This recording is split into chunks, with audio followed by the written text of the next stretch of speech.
I have lived next door to Grant Miller's farm for 40 years, and I never thought I would see the day when some HOA would try to scam and illegally build 99 luxury homes on his inherited land for his granddaughter. But when Emily, his granddaughter, found the clear documents of the legal property her grandfather left behind, did you see the shocked look on the HOA's face when they lost everything in an hour? Perhaps his granddaughter never thought she would have to fight for the land that was already hers.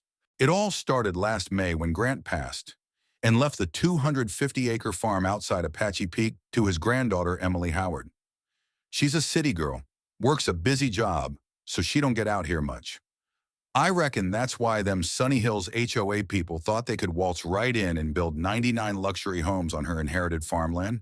But oh, they didn't know she'd spring a trap that had turned their whole scheme upside down. I remember it clear as day.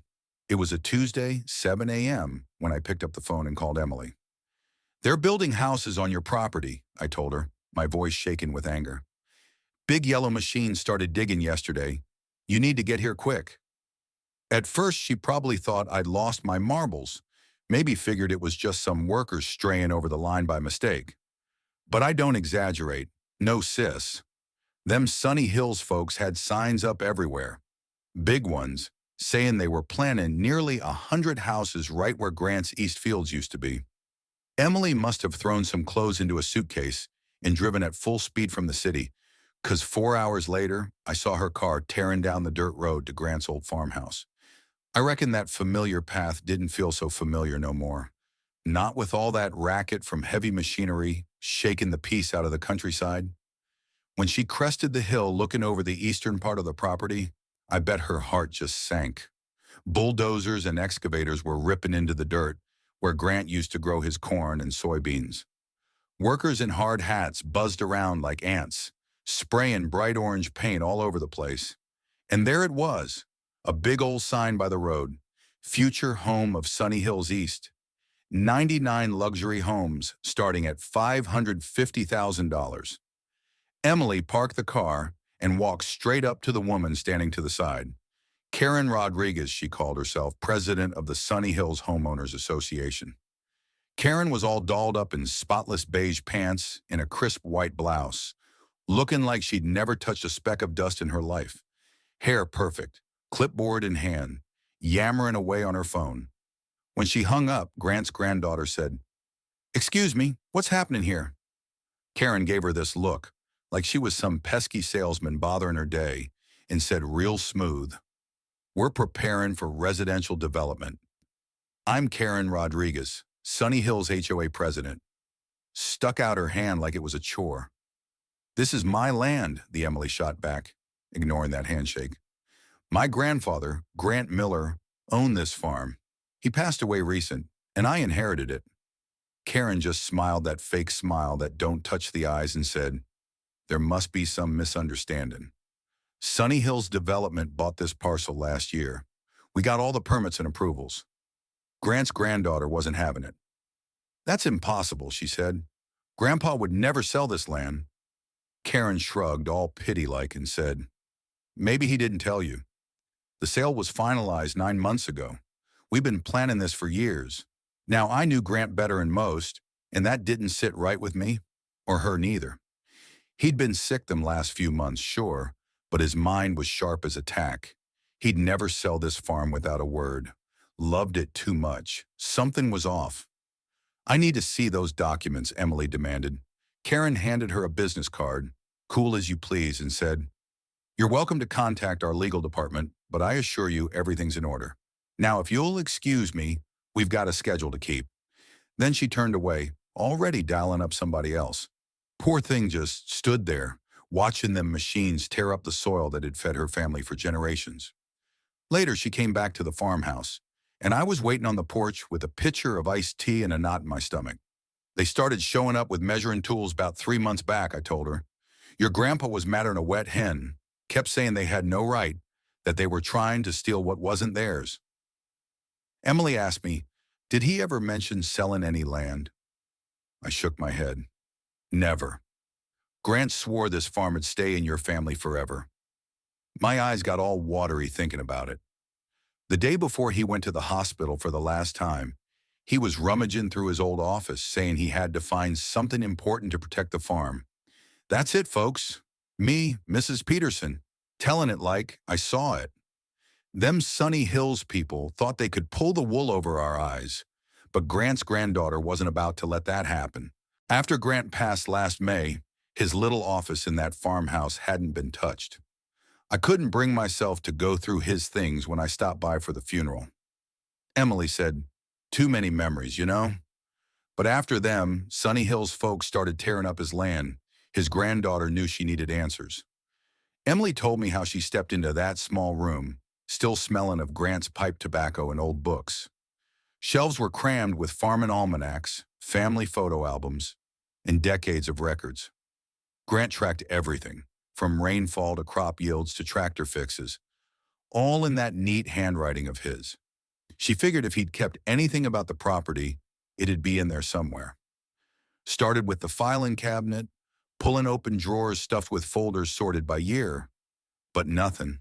No land sales, no Sunny Hills, not a whisper. Hours went by, Emily said. Night fell, and her eyes were burning from squinting at faded papers by lamplight. Just when she was ready to throw in the towel, she spotted a loose floorboard under Grant's desk. Gave it a nudge with her foot, and it wiggled. She knelt down, pried it open with a letter opener, and there it was. A little hiding spot with a metal box inside. The key was hanging on a nail under the desk, like Grant had planned it all along. Inside that box, the deed to the farm, Grant's will naming her as his heir, some yellowed surveys, and, here's the kicker, a letter in Grant's own hand addressed to her. If you're reading this, it started, then someone's trying to take what's ours. Her hands shook as she read it, she told me later. Grant wrote how developers had been sniffing around his land for years, trying to bully him into selling. He'd always told him to get lost. But in his last months, some fella from Sunny Hills kept showing up, asking for a simple signature for a road easement, bringing different papers each time. I never signed away my land, Grant wrote. If they say I did, it's a lie. Look at the original survey from 1920 and compare it to what's at the county now. The truth's in the boundaries. Emily dug deeper into that box and pulled out the 1920 survey. Showed the property lines stretching way further than she'd ever known. Nearly 310 acres, not the 250 listed now. She didn't sleep a wink that night, spreading all them papers across the kitchen table, matching the old survey to newer maps. Something fishy had happened over the years. The eastern boundary had shrunk bit by bit. And get this, according to Grant's original documents, her land didn't just cover the construction site, it reached right into where Sunny Hills already had houses standing. When dawned, Emily knew what she had to do. First, she needed a lawyer. Second, she was going to figure out what Karen Rodriguez and her HOA were playing at. If they thought they could swipe land from Grant Miller's family, they were in for a rude awakening. She folded up Grant's letter, slipped it in her pocket, and whispered to that empty room, "I won't let you down, Grandpa." Little did Karen know, she hadn't just tangled with a grieving granddaughter. She'd stumbled into a trap Grant had set long before he left this world. By 8 a.m., Emily was parked outside Walter Franklin's office, the only property lawyer in Apache Peak. His secretary looked mighty surprised when she begged for an emergency meeting, but she squeezed her in before lunch. Walter's older than dirt, wears thick glasses and a bow tie straight out of the 60s. She spread all them documents across his desk and said, "I think Sunny Hills is building on land that's mine." Explained the whole mess, then pointed to the surveys, 1920, updated in 78, and told him to compare them to the county records. Walter traced them boundary lines with his finger, and I swear his eyebrows climbed higher every minute. "This is highly unusual," he finally said. "According to these originals, your property stretches nearly half a mile further east than what's on file now. That'd include not just the construction site, but the Sunny Hills clubhouse and about 25 homes they built 7 years back." She nodded, finishing his thought like she'd already pieced it together. Walter took off his glasses, rubbed his eyes, and said, "A boundary dispute this big ain't gonna be simple. We gotta figure out how and when these changes got into the official record." He called the county assessor's office right then, putting it on speaker. After wading through a mess of departments, they hit pay dirt. Back in 1985, there was a tiny tweak to the eastern boundary, just a 15-foot easement for utilities. No big deal. But then, in 1998, a huge change popped up, shaving off nearly 60 acres. The paperwork? Barely a scrap, just a form with a signature that didn't even look like Grant's. She checked the date and said, he was in the hospital that month, triple bypass surgery. No way he signed this. Walter's face went dark. That'd be fraud, he said, but proving it after all these years, that's going to be a fight. So what can we do? Well, Grant's granddaughter wasn't messing around no more. Emily told me how she looked Walter Franklin dead in the eye and said, file an emergency injunction to stop that construction right now. Then petition the court to recognize the original boundaries from them old surveys. Walter nodded, saying they'd need a professional surveyor to back up those maps, and got to work on the filing. But she knew she needed more firepower, so she hightailed it to the county records office, spent hours digging through dusty stacks, and wouldn't you know it, she struck gold. Sunny Hills wasn't just some fancy neighborhood. It was a tangled mess of LLCs and holding companies, all tied to the same 6 names. Karen Rodriguez, her husband Thomas Rodriguez, County Commissioner James Harris, Planning Board Director Mark Wilson, and 2 other folks she didn't know. The real kicker? A loan approval from 3 months back, $25 million to fund Sunny Hills East, with her land listed as collateral. She snapped pictures of it all with her phone and headed straight for the Apache Peak Gazette. Tanya Williams, the editor there, knew Grant back in the day. When the girl said she was looking into fraud involving big-shot local officials, Tanya's ears perked up like a hound on a scent. I can't print accusations without hard proof, she warned, but I'll poke around the approval process for this development. It did move awful fast. Back at the farmhouse, I was chatting with old Mr. Grayson, another neighbor, when Emily rolled up. I mentioned Karen Rodriguez, and his face turned sour as a lemon. That woman's why I sold my place, he growled. The HOA fined me every week for unapproved landscaping. Been growing them tomatoes 20 years. Then they claimed my workshop broke some new rule they cooked up. Fines piled up till I couldn't fight no more. How many others, Emily asked. At least a dozen old-timers sold out last 5 years, I told her. Always below market value, always to companies linked to them. Sunny Hills folks. It was clear as day. They'd target vulnerable landowners, harass them with fines and nonsense rules, force them to sell cheap, then turn around and make millions building on the land. Grant had been their latest mark, but he'd stayed one step ahead. Then her phone rang. Walter again. Judge granted the emergency injunction, he said. Construction's got to stop till the hearing next week. But brace yourself, this'll get ugly. Emily thanked him, hung up, and I could see a little spark of victory in her eyes. She grabbed that court order and drove back to the construction site. Workers were packing up for the day, but Karen's shiny black SUV was still parked by the site office. Out she came, phone glued to her ear as always. When she spotted Grant's granddaughter, her face hardened like stone. Construction stops now, the Emily said, handing her the order. Legal boundaries are in dispute. Karen skimmed it, and for a split second, that perfect mask of hers cracked. This is ridiculous, she snapped. We've got every approval we need. Based on fraudulent boundaries, the Emily fired back. I've got the original surveys. Uncertainty flickered in Karen's eyes, just for a moment, before that icy calm took over. This little stunt'll cost you, she said, voice low. You've got no idea who you're dealing with. Actually, I do, Emily shot back. 6 names on dozens of business filings, $25 million in loans using stolen land as collateral. County officials fast-tracking approvals for projects they're secretly invested in. Emily hadn't meant to spill all that, she told me later, but seeing Karen's face twist up was worth it. That woman's manicured hand clenched her phone till her knuckles went white. You're making a mistake, Karen hissed. We can be reasonable. How's a 7-figure offer for the rest of the farmland sound? Cash right now. Not interested, Emily said flat out. Karen smirked, all predator-like. Everyone's got a price. Think about it. You don't even live here. What's some old dirt to you? This old dirt's been in my family 4 generations, Emily replied. It ain't for sale. She turned to walk away, feeling Karen's glare burning holes in her back. As she reached her car, Karen called out, "Commissioner Harris is my husband's golf buddy. Judge Evans comes to my dinner parties. You think your injunction's gonna hold? You're nobody in this town." She drove off, them words ringing in her ears. Karen was right about one thing. She was an outsider now, but she'd missed something big. Grant wasn't. He lived in Apache Peak his whole life, knew everybody, and folks respected him, even the ones who didn't see eye to eye. And back at the farmhouse, I knew he'd left her more than just land. He'd left her a fighting spirit and a trap them Sunny Hills folks never saw coming. That's how it went, folks. Grant's granddaughter was digging in her heels, and Karen was about to find out she'd picked the wrong family to mess with. That evening, Emily returned to her grandfather's office, figuring if Grant had seen this fight coming, he'd left her more than just surveys.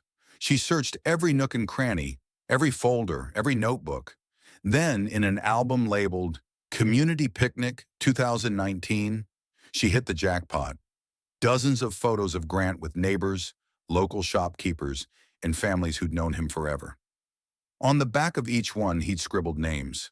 Folks who weren't just memories, but connections. People who might just stand with her against them. Sunny Hills snakes. Right then, her phone buzzed with a text from some unknown number. "Parking violation at your property. Fine. $700.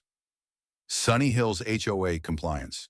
Attached was a picture of her car parked at Grant's farm, her own land. That's how it started, just like Mr. Grayson said. Harassment by paperwork. But unlike the others, she knew their game now, and she had something they didn't see coming. Grant's secret weapon, still tucked away in his files, waiting for the perfect moment. As night settled over the farm, she sat on that porch where Grant used to spin yarns during her summer visits. The eastern fields were quiet now, them big machines sitting idle under the court order. But this was just the calm before the storm. Tomorrow, Karen would call in her bigwig pals and the real fight'd kick off. What Karen didn't know was that girl had found more than property lines in Grant's hidden box. She'd found papers that didn't just question the boundary changes, but named names, who'd faked them, when, and why.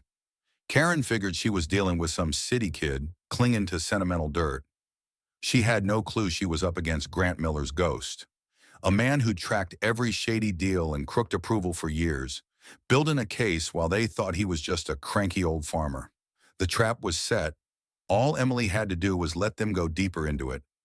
Her heart was pounding when she pushed open the glass doors of the Sunny Hills Community Center. She'd been planning this night for weeks. Inside, nearly 100 folks filled rows of folding chairs, chattering about tennis courts and fancy streets, sipping punch from little plastic cups. Up front, there was Karen Rodriguez in her bright red blazer, pointing at glossy pictures of big houses on a screen. "Just imagine the swimming pool with its waterfall feature," she beamed, flashing that wide smile. "Our homes will be worth so much more once these new neighbors move in." Folks clapped, a couple even whistled. None of them knew what Emily was carrying in that folder was about to crash their party. She took a deep breath and marched right down the center aisle. "Excuse me," she called out, loud enough to turn heads. "I need to speak about this development." Karen's smile slipped for a heartbeat, then came back, faker than a $3 bill. "We'll take questions after the presentation," she said. "This can't wait," Emily replied, stepping right onto that little stage. She faced the crowd, curious eyes all on her, and said, "My name's Emily Howard. My grandfather owned Willow Creek Farm for 70 years. Karen jumped in quick. "The old property we purchased, yes, we're grateful to finally develop that eyesore." Murmurs rippled through the room. Emily opened her folder and pulled out the first paper. "This is the original land survey from 1920, she said, holding it high. "And this is the updated one from 1978. She held up another. "According to these legal documents, my grandfather's land stretches 60 acres farther east than what's in the county records now." Emily turned to the HOA board sitting in a row behind the podium and slapped copies down in front of them. "Put simply," she went on, "you're building on land that legally belongs to me, and not just the new development. According to these boundaries, 25 existing homes in your clubhouse are sitting on my property too." The room blew up, folks shouting, standing. Somebody even knocked over a chair. This is ridiculous, Karen hollered, snatching one of the surveys. We've got permits. We've sold lots. Construction's already started. Emily didn't flinch while Karen's face got redder by the second. Your permits are based on fake property lines, she said, cool as a cucumber. I've filed with the court to stop all building immediately. Gerald Fisher, the HOA treasurer, a balding fellow with thick glasses, started sweating as he studied them papers. Karen, he whispered, loud enough for the mic to catch, these boundary markers match the old creek bed. They look real. Karen yanked the surveys from his hands. This is some trick to squeeze money out of us. We'll fight this nonsense. You're welcome to try, Emily said, pulling out one last paper. But here's something you should know. According to these legal boundaries, your personal house, Karen, sits smack dab on what's legally my land. Well, folks, you could have heard a pin drop in that community center after Emily dropped her bombshell. The room went dead quiet, folks just staring at each other, realizing 25 families might not even own the dirt under their houses. A fella in the back shot up, voice shaky. Are you saying we might lose our homes? Before Emily could answer, Karen slammed her hand on the podium like a thunderclap. This meeting's over. Everybody out. The board needs to talk private. People shuffled out, whispering nervous-like, but a young gal, Rachel Winters, touched Emily's arm. I just put my life savings into a lot in the new section, she said. What happens to me? Emily hadn't reckoned on facing the human side of this mess so soon. I ain't trying to hurt regular folks, she told her, real honest. This is about fixing a wrong. Karen swooped in like a hawk, hissing, don't listen to a word. She got up close, too close, and snarled. You've got no idea who you're messing with. I built Sunny Hills from nothing. Nobody takes it from me. That threat hung there like smoke as she stormed off, leaving Emily alone in that empty room. Outside, through the windows, you could see knots of worried homeowners in the parking lot. Karen phone buzzed. Mr. Maverick, her lawyer, texting, how'd it go? She typed back, they know now. Get ready for their next move. What she didn't tell him was how rattled she felt. She'd lit the fuse, but wasn't sure she was ready for the boom. These weren't just houses on paper. They were people's homes, their dreams. But them dreams were built on Grant's stolen land. Somebody was going to lose big, and Karen Rodriguez sure wasn't planning to go down easy. Next morning, Emily jolted awake to engines roaring outside Grant's farmhouse. Bright lights flooded the windows, and she stumbled to the porch. 3 white SUVs with Sunny Hills security painted on the doors were lined up, blocking her driveway. Uniformed fellas stood by, and one stepped up, handing her a thick envelope. Cease and desist notice from the Sunny Hills Homeowners Association, he said. Flat as a board. You're ordered to drop all claims against the development or face legal action. Emily ripped it open. Inside was a letter claiming her documents were fake, accusing her of fraud, and demanding she pay for damage in the community's good name. You can't be serious, she said. The guy just shrugged. Just delivering the message. Have a nice day. He walked back, but them SUVs didn't budge. She tried heading to town for breakfast, only to find big concrete blocks plopped across her driveway overnight. Sorry, ma'am, one guard said. Not looking sorry at all. This access point ain't approved by the development committee. Closed for safety reasons. Trapped on her own land. She called the sheriff, but they said it was a civil matter. Get a lawyer, they told Emily. Then her phone rang. Karen's name flashing. Emily hadn't given her that number. Good morning, Karen purred. All sugar. Enjoying the view? This is harassment, Emily shot back. You can't block my property, Karen laughed. Actually, according to county records, the real ones, that driveway crosses Sunny Hills common areas. We're in our rights to control access. You know them records are wrong, Emily said. Let me explain how this works, Karen went on, voice turning cold. The county commissioner plays golf with my husband every Sunday. The building inspector's daughter works for my real estate company. The water department boss lives in Sunny Hills. Emily's stomach sank as Karen kept talking. By tomorrow, your farmhouse will be hit with 15 code violations. Your water might get shut off for maintenance. Local contractors won't call you back. They know better than to cross me. That's illegal, Emily said. That's small-town politics, Karen fired back. You can't win, but I'm reasonable. Drop your claims, sign over them disputed acres, and this all goes away. I'll even toss in a nice payment for your trouble. This ain't about money, Emily told her. It's always about money, dear. Think it over. You've got till tomorrow. Click. She hung up. Emily stared at her phone, then at them security trucks still sitting there. Sure enough, by afternoon, a county inspector showed up, poking around the farmhouse. Found problems with everything, the wiring, the septic, the porch railings. Handed her a list of violations that had cost thousands to fix, all due pronto. As he left, another truck rolled in, workers slamming up signs along the property line. Future home of Sunny Hills East, luxury living coming soon. Then her water pressure dropped to a dribble. Called the utility company. They mumbled something about maintenance. No clue when it'd be fixed. Tried ordering pizza for dinner, and the driver called saying he couldn't find her address. Never been a problem before. Well, let me tell you, they were squeezing Emily tight, cutting her off step by step. That night, she sat out on Grant's porch in the dark, watching them security lights sweep across the fields where he used to grow corn. Them bulldozers loomed out there, quiet for now, just itching to tear up more of his legacy. Her phone lit up with a message from Mr. Maverick, her lawyer. They've filed a countersuit claiming your documents are forged. Court date's set for 3 months from now. They'll keep building meantime. 3 months. By then, them houses'd be half up, the damage done. She scrolled through her contacts, desperate for anybody who might help, when a name caught her eye. Janet Rivera, a reporter from the local paper. They'd gone to high school together, hadn't talked in years, but maybe. Just as she was thinking about calling, headlights crept up the long driveway, dodging them concrete barriers Karen's goons had put up. Emily tensed. More trouble from Karen, she figured. But when the car parked, out stepped Gerald Fisher, that nervous HOA treasurer from the meeting. I shouldn't be here, he said, glancing back at them security trucks. If Karen finds out. Why are you here, Emily asked. He pulled a flash drive from his pocket. 'Cause what she's doing ain't right. I've been keeping the HOA books for 7 years.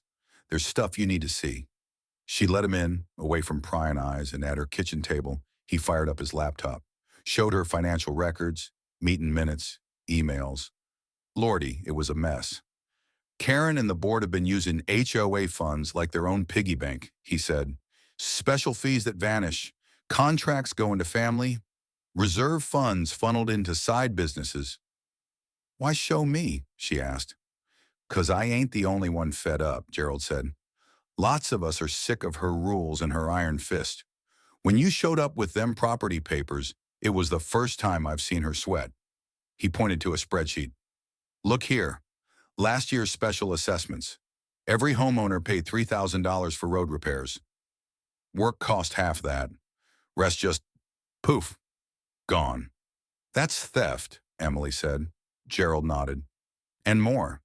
Them 25 homes you say are on your land? Folks living there have been griping about drainage issues for years. Karen promises fixes, but nothing happens. Now we know why. She knew them houses might not even belong to the HOA.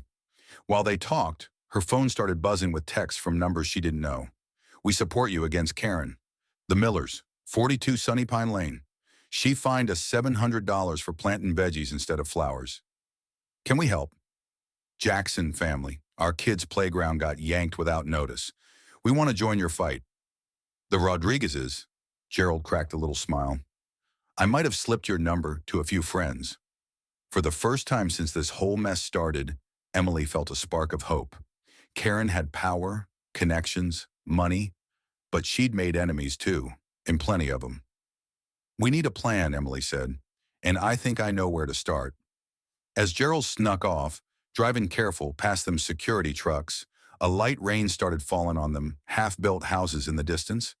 Karen thought she was breaking Emily down. Instead, she just handed her the allies she needed to win. Next day, it got worse. Water shut off yesterday, electricity gone by morning. Emily stood in Grant's kitchen, staring at spoiled food in a warm fridge. Karen figured she could bully her off her own land by making life miserable. She had another thing coming. Emily grabbed her notebook and headed out. If Karen wanted war, she'd need backup. First stop was my place. Yours truly, Mrs. Peterson. I answered the door in my flowered house coat, and when she told me they'd cut her utilities, I gasped. They shut off your water and power? That's illegal. So's building on my land, she said. But Karen's got friends at the county. I need to know who else might hate the HOA as much as we do. My eyes lit up. Oh, honey, grab a chair. This might take a while. I gave her 20 names. Folks who'd been fined for the wrong color mailbox. Old couples threatened with liens, 'cause their grandkids visited too often. A single mom socked with an $800 fee for a little fence to keep her toddler safe. Karen had been squeezing folks dry, and they were mad as hornets. Emily scribbled it all down, a fire growing in her eyes. Gran always said, the best trap ain't one your enemy walks into. It's one they help you build without knowing it. Karen had been stacking the bricks herself, and Emily was about to pull the lever. Well, folks, Emily spent the whole dang day knocking on doors all over Sunny Hills. At first, people were skittish, afraid to open their mouths, but when she flashed them property documents Gran had left her, something shifted. Fear turned to hope, quick as a wink. Sarah Jenkins, whose garden got ripped up, invited her in for lemonade. Karen made my husband dig up our tomato plants 'cause veggies ain't aesthetically pleasing, she said, hands shaking with fury. Slapped us with a $700 fine. My husband's already working 2 jobs. The Patel family shelled out $3,000 battling the HOA over a porch swing. The Johnsons couldn't even paint their front door something other than beige with white trim. Every house looked like a carbon copy. It ain't just the rules, Trevor Martinez told her, while his wife Maria nodded along. It's how they enforce them. Karen cruises around, snapping pictures of violations. Some folks get warnings, others get fined on the spot. Ain't no rhyme or reason. By sunset, Emily talked to 20 families, all singing the same tune, all scared spitless of Karen Rodriguez. She grabbed her phone and rang up Mr. Maverick, her lawyer. Can we legally start a competent homeowners association? She asked. On your land? Darn right you can, he said. But what about them existing homes? That's where it gets fun, she replied. I'm going to need the community center for a meeting tomorrow night. He chuckled. They'll never let you use it. They don't own it, she shot back. I do, according to my property lines, remember? Next day, she printed 500 flyers. Emergency community meeting. Your home may be at risk with copies of Grant's original survey slapped on them. Come dark, that community center was packed tighter than a can of sardines. 99 families showed up, folks standing against the walls when the chairs ran out. Karen barged in last, pushing through the crowd, face twisted up like she bit into a sour lemon. This meeting's unauthorized, she barked. Everybody out, now! Sarah Jenkins shot up. Or what, more fines? Ain't you taken enough already? The room exploded with applause. Emily stepped to the front, holding up her hands until folks hushed. I didn't come here to stir up trouble, she started. I came because my grandpa's land was stolen. But after meeting y'all, I see I ain't the only victim. For the next hour, folks poured their hearts out, stories of HOA bullying, tears falling, voices trembling. Karen sat stiff as a board in the back, tapping away on her phone like a woodpecker. Here's what I'm proposing, Emily said when they'd all had their say. We formed the Apache Peak Homeowners Coalition. Together, we hash out new property lines that are fair to everybody. We write a new community agreement, reasonable rules, clear finances. Karen leapt up, hollering, You can't do that. These homes are locked into Sunny Hills HOA by contract. Emily held up that old survey. Contracts built on fake property ownership ain't worth the paper they're on, Ms. Rodriguez. But I ain't here to take nobody's home. I'm here to fix what's broke. The vote was darn near unanimous. 93 families joined the coalition right then and there. As folks filed out, buzzing with hope, Gerald Fisher, the HOA treasurer, sidled up to Emily, real quiet. There's something you should know, he whispered, glancing nervous at Karen across the room. The HOA finances don't add up. Monthly dues keep climbing, but our reserves are shrinking. I've tried digging into it, but Karen's got the accounts locked down. Emily patted his shoulder. You willing to show me them books? He nodded. Tomorrow morning, My office. Karen stormed over, jabbing a finger in Emily's face. You've made a terrible mistake. By this time tomorrow, you'll regret ever setting foot in Apache Peak. That a threat, Miss Rodriguez? It's a promise. I've got the county commissioner, the police chief, and the local judge on speed dial. This little rebellion's done. What she didn't know was Emily had invited a reporter from the Apache Peak Gazette to sit quiet in the back. Every word, every threat was recorded, locked up tight. As Karen slammed the door on her way out, Emily's phone buzzed with a text from Mr. Maverick. Environmental survey results came in. You won't believe what's on that land. She smiled. Karen thought she held all the cards, but Grant always said the truth was the mightiest weapon of all. And tomorrow, the truth about Sunny Hill's HOA was going to hit the front page. Well, I'll be darned if Emily didn't wake up to a sight. Police cars ringing Grant's farmhouse like a posse in an old western. Through the window, I saw her peek out and spot Karen Rodriguez standing smug next to a tall fella in uniform, Police Chief Williams. Time to face the music, he hollered as she opened the door. You're trespassing on private property. Emily just smiled, cool as a cucumber. Actually, Chief, I reckon you'll find I'm the legal owner. She handed him a folder stuffed with Grant's original surveys and deed. Karen snapped. Them documents ain't verified. But then a woman stepped out of a car nobody'd noticed, Carolyn Mitchell from the county records office. They have been, she said. We pulled the originals last night after some troubling reports. Karen's face went whiter than a ghost. What reports? Emily nodded toward the house. Maybe we ought to hash this out inside. Coffee's ready. 15 minutes later, my kitchen table, well, Grant's, was a sight. The police chief, the records clerk, Mr. Maverick, Emily's lawyer, and Karen, whose fancy makeup couldn't hide the panic creeping in. Carolyn spread out maps and said, the original property lines got messed up in 1974. This whole stretch, existing Sunny Hills homes and the new construction, legally belongs to the Miller estate. The chief let out a low whistle. That's quite a mistake. Ain't no mistake, Mr. Maverick said, real quiet. We've got proof it was deliberate. Ridiculous. Karen slammed her hand down. This is a scam to fleece hard-working homeowners. Speaking of money, Emily said, sliding a folder to the chief. Gerald Fisher gave me these yesterday. 3 years of Sunny Hills HOA accounts. The chief flipped through and his face darkened. Ms. Rodriguez, can you explain why $495,000 in homeowner dues got funneled to Sunshine Consultant LLC? That's our legit management company, Karen said, stiff as a board. Registered to your son-in-law, Emily added, along with 4 other outfits charging the HOA for landscaping, security, maintenance, legal stuff, all tied to your family. The chief snapped the folder shut. Ms. Rodriguez, you're coming down to the station. This is absurd, she squawked. Do you know who I am?